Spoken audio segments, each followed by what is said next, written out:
Champions League ဘီယံကိုအင်ခေါ်တီးမဲ့ Man City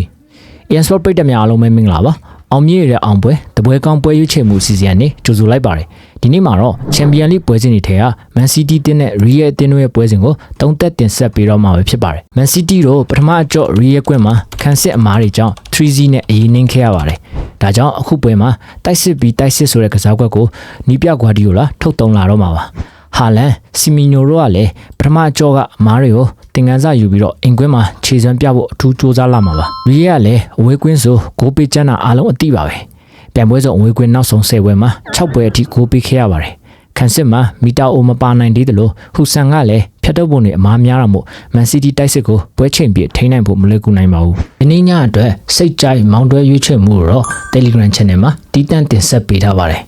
channel ကို join ဖို့အတွက်လည်း comment မှာ link ချပေးရပါတယ်။မှအကျော် Real ကွင်းမှာ Man City ကတရေအရှုံးအကျော်ပေးပြီးတော့ 3-0 နဲ့အရေးနှင်းခဲ့ရမို့အင်ကွင်းအဝေးကွင်းဖွင့်လှစ်မှုရ Man City အင်ကွင်းမှာအမြင့်ဆုံးတစ်တရေဒါအကျော်ပေးရမှာပါ။လက်ရှိ Man City ရဲ့အကျော်ပေးမှုက1အနှုတ်60အထိကိုပြင်ရှနေပါတယ်။အစင်လာရအခုလိုဈေးမျိုး2022တုန်းကဒါတကြိမ်နာဖွင့်လှစ်ပေးခဲ့ဖူးပြီးတော့ Man City က 4-3 ဆိုတဲ့ရလဒ်နဲ့အနိုင်ရခဲ့ပါတယ်။ဒါကြောင့်ဒီညမှာလည်း Man City အနိုင်သေးချပြီးတော့ဂိုးပြတ်မပြတ်ရတာစောင့်ကြည့်ရမနိုင်နေလို့သုံးသပ်မိပါတယ်။ဒါကြောင့် Man City body ကိုပဲအင်္ဂါညအတွက်အောင်မြင့်ရတဲ့အောင်ပွဲဖြစ်ရွေးချယ်ပေးခဲ့ချင်ပါတယ်။ညီကိုတွေအားလုံးပဲအောင်ပွဲခံနိုင်ကြပါစေဗျာ။